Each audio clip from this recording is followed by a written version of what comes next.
दोस्तों नमस्कार, आदाब, सत श्री अकाल। दोस्तों मेरा नाम है धर्मवीर जारवाल। दोस्तों आज एक बड़ा ही गंभीर सवाल हम लोग आपके सामने लेके आए हैं और ये सवाल वाकई में बड़ा ही गंभीर है। गंभीर इसलिए भी है क्योंकि इस सवाल से कहीं ना कहीं हमारा देश, आपकी मेरी, हम सबकी जिंदगियां जुड़ी हुई हैं। दोस्तों सवाल ये है कि अगर मोदी नहीं तो कौन, मोदी नहीं तो कौन होगा देश का प्रधानमंत्री। आज का सवाल यही है।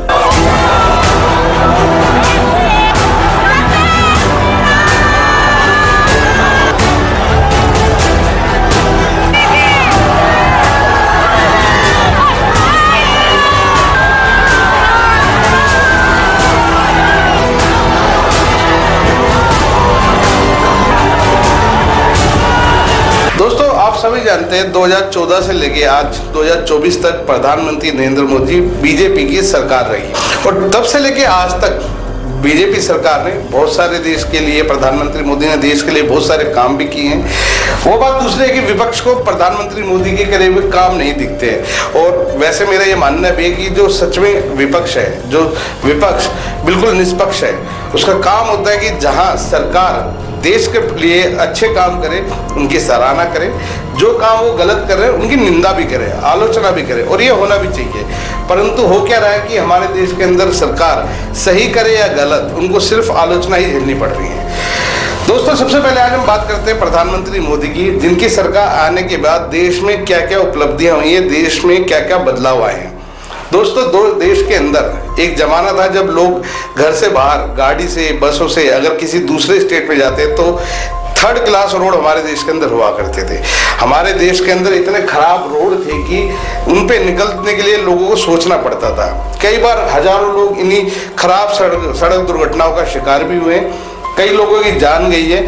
और दोस्तों हालात इतने बुरे हो चुके थे कि लोगों को घर से निकलने के लिए भी सोचना पड़ता था। परंतु जब से बीजेपी सरकार आई है, नितिन गडकरी जी के टाइम में 2014 से लेकर 2021 तक की अगर हम लोग एक रिपोर्ट के हिसाब से माने, सरकारी रिपोर्ट के अगर माने तो 2014 से लेके 2021 तक लगभग 15,000 किलोमीटर के हाईवे बन चुके हैं। और 21 से लेकर 24 तक की रिपोर्ट अभी तक साझा नहीं की गई है, तो वो भी आएगी तो हम आपको उसके भी बारे में बताएंगे। परंतु अभी तक लगभग 15,000 किलोमीटर का हाईवे जो है वो बन चुका है हमारे देश के अंदर, और वाकई में सच में ये बहुत बड़ी उपलब्धि है। दोस्तों जहां पूरा विपक्ष हमेशा मोदी सरकार को ईडी को लेकर कोसता आया है, हमेशा उनको कटघरे में खड़ा करा है, तमाम विपक्ष के नेता ये कहते हैं कि प्रधानमंत्री मोदी ईडी का गलत फायदा उठा रहे हैं, नाजायज फायदा उठाते हैं। ईडी के द्वारा वो अपने तमाम विपक्ष के नेताओं को जेल में डालने का काम कर रहे हैं और कहीं ना कहीं ईडी प्रधानमंत्री मोदी के इशारों पर काम कर रही है। दोस्तों मैं आपको एक छोटी सी इसमें एक डिटेल देना चाहूँगा, एक छोटी सी रिपोर्ट है हमारी, आप उसको देख लीजिए, उसके बाद आपको खुद समझ में आएगा कि ईडी किसके इशारे पे काम कर रही है। दोस्तों जब कांग्रेस की सरकार थी हमारे देश के अंदर तो ईडी ने सिर्फ 15,000 करोड़ के घोटाले पकड़े, और वो घोटाले कौन से? 2G स्पेक्ट्रम घोटाला और कॉमनवेल्थ को घोटाला, ये दो घोटाले हुए थे जिसमें ईडी ने लगभग 15,000 करोड़ के घोटाले का उजागर किया था। और ये दोनों घोटाले कांग्रेस के राज में होते हैं, आप सभी जानते हैं कांग्रेस के कई बड़े नेता इन घोटालों में शामिल थे। दोस्तों अगर हम बात करें बीजेपी सरकार की कि ईडी जब बीजेपी सरकार में आई तो उसके बाद ईडी ने क्या काम करा? बीजेपी ने सबसे पहले तो उनको पूरी तरीके से उनके ऊपर तमाम अंकुश हटा दिए गए, उनको पूरी छूट दी कि वो खुले हाथ से काम करें। ईडी ने 2014 से लेकर 2018 तक लगभग 36,000 करोड़ की ब्लैक मनी को सीज किया, उन्होंने उनको जब्त किया। उसके बाद 2018 से लेकर 2021 तक लगभग 60,000 करोड़ की जब्ती इन्होंने की है। 2021 से लेकर 2024 तक का डाटा भी अवेलेबल नहीं है, पर अगर इस मोटे मोटे डाटा की बात करें तो लगभग 96,000 करोड़ का घोटाले की ब्लैक मनी इन्होंने जब्त की है, जो कि अपना आप में बहुत बड़ी बात है। दोस्तों अगर ईडी ने इतना पैसा जब्त किया है तो कहीं ना कहीं हमारे देश की तरक्की के लिए, आपके और हमारे लिए जरूर काम आएगा।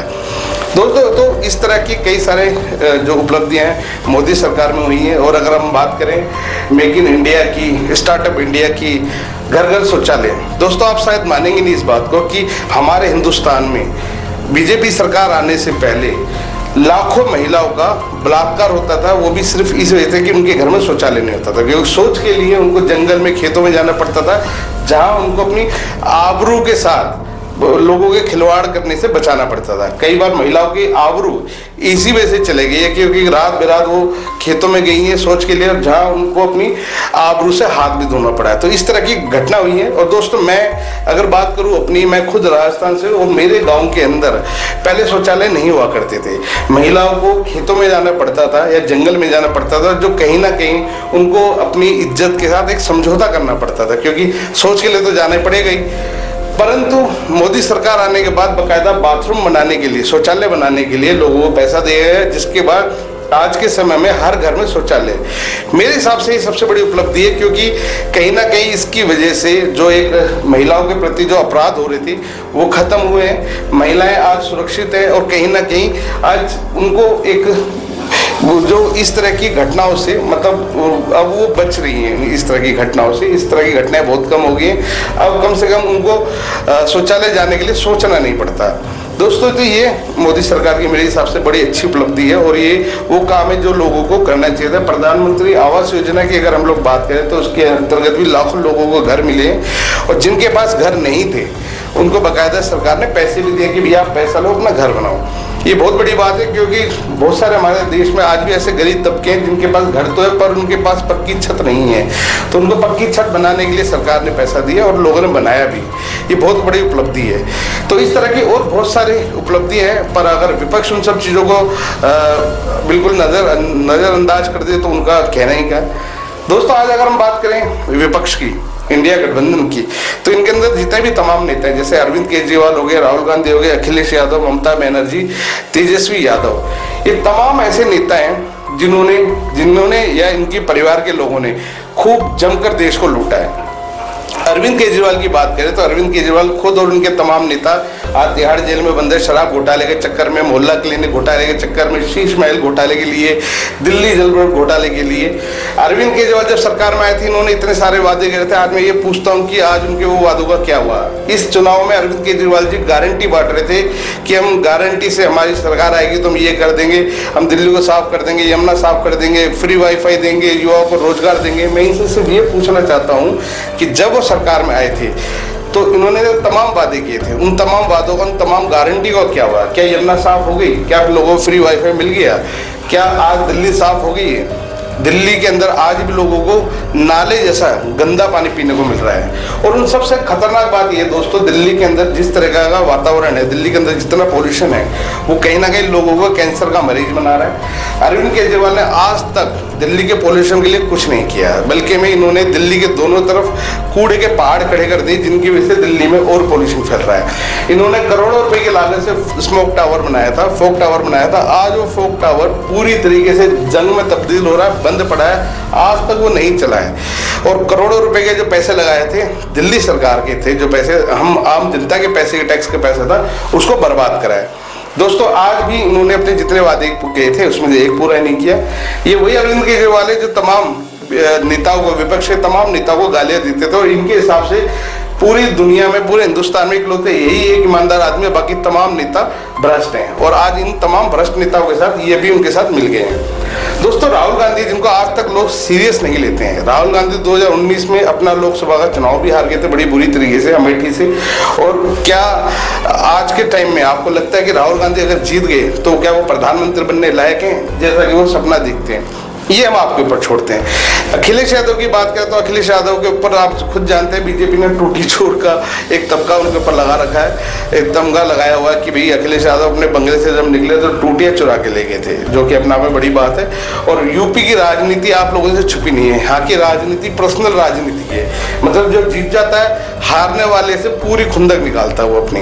मायावती ने अखिलेश यादव के साथ क्या किया था, मुलायम सिंह जी के साथ क्या किया था, या मुलायम सिंह जी ने मायावती जी के साथ क्या किया था, वो तमाम देशवासी जानते हैं।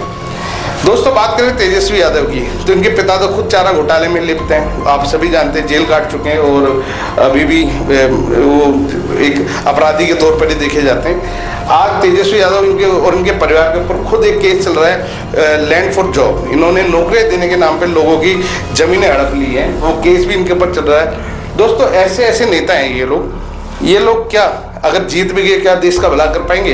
एक सबसे अहम सवाल जो मैं आपसे फिर पूछता हूँ, क्या 10 पार्टियां मिलकर हमेशा मतलब ये मेरा अपना पर्सनल ऐसा मानना है कि 10 लोगों की सोच कभी भी एक नहीं हो सकती।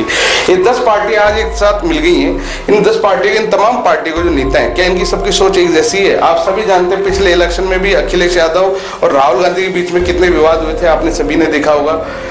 पंजाब के अंदर कांग्रेस में और झाड़ू मतलब आम आदमी पार्टी, इनमें कितने विवाद चल रहा है आप सभी जानते हैं। कलकत्ता में जो हमारे वेस्ट बंगाल के अंदर ममता बनर्जी है और कांग्रेस में कितना मनमुटाव आप सभी जानते हैं। अखिलेश यादव पिछली बार अभी जब इनका गठबंधन हुआ था उसके बाद सीटों को लेकर कितनी इनमें आपस में मारामारी, कितनी क्लेश हुए थे, वो सब आप जानती हैं। बल्कि मैं अखिलेश यादव ने ये भी बोला था कि किसी कुत्ते पे विश्वास कर लेना पर कांग्रेस में विश्वास मत करना, इस तरह की बातें भी सामने निकल के आई थी। तो ये तमाम वो नेता है जो हमेशा एक दूसरे को गाली बकते आए हैं, परंतु आज जीतने के लिए एक साथ हो गए हैं। और क्या अगर ये जीत भी जाएंगे तो इनमें से कोई एक आदमी ऐसा है जो देश का प्रधानमंत्री बन सके? आपको लगता है कि इनमें से कोई एक आदमी ऐसा है जो प्रधानमंत्री बन सके? या इनमें से कौन ऐसा आदमी जो प्रधानमंत्री बन पाएगा? क्या अरविंद केजरीवाल प्रधानमंत्री बनने लायक है? राहुल गांधी, अखिलेश यादव, तेजस्वी यादव, ममता बनर्जी, इनमें से कौन है जो देश का प्रधानमंत्री बन पाएगा? और अगर ये लोग जीत भी जाते हैं तो क्या देश के भले के लिए, देश के हित के लिए ये फैसला ले पाएंगे? क्योंकि 10 लोगों की सोच कभी भी एक जैसी नहीं हो सकती। 10 लोग कभी भी एक डायरेक्शन में सोच ही नहीं सकते। ये स्वाभाविक है, एक नेचुरल ऐसी चीज है जो हो ही नहीं सकता। कभी भी 10 लोगों की सोच एक जैसी हो ही नहीं सकती। तो उस कंडीशन में क्या ये देश के भले के लिए कुछ कर पाएंगे? ये अपने आप में बड़े अहम सवाल हैं। ये तमाम सवालों के जवाब दोस्तों मैं चाहूंगा कि आप लोग दें। वीडियो अगर सही लगे तो इसको लाइक और शेयर करना बिल्कुल ना भूलें। कल रिजल्ट आ जाएगा, कल पता चल जाएगा कि कौन सी पार्टी जीत रही है। परंतु जिस हिसाब से एग्जिट पोल बता रहे हो उस हिसाब से भारतीय जनता पार्टी बड़ी ही भारी बहुमत के साथ इस बार जीतने वाली है। और शायद बीजेपी ने जो नारा दिया था कि अब की बार 400 पार, वो कहीं ना कहीं सच हो जाएगा। खैर वो तो कल पता चल जाएगा। परंतु इस वीडियो के बारे में, एग्जिट पोल को लेकर आप लोग क्या सोचते हैं, हमें कमेंट्स करके जरूर बताएं। और अगर इंडिया गठबंधन जीतता तो इनमें से कौन प्रधानमंत्री बनेगा दोस्तों, आपको क्या लगता है? और अगर बीजेपी इस बार चुनाव जीतती है तो क्या बीजेपी देश के लिए कुछ कर पाएगी या नहीं कर पाएगी? ये तमाम सवालों के जवाब हम चाहेंगे आप हमें कमेंट्स करके जरूर दें। वीडियो सही लगी तो इसको लाइक और शेयर करना बिल्कुल ना भूलें। चैनल पर अगर पहली बार आए हैं तो चैनल को सब्सक्राइब किए बिना बिल्कुल नहीं जाना है आपको। तो दोस्तों अभी दें हमें इजाजत और वीडियो देखें। वीडियो सही लगे तो इसको शेयर करना बिल्कुल ना भूलें। धन्यवाद। अबे मैं नहीं तो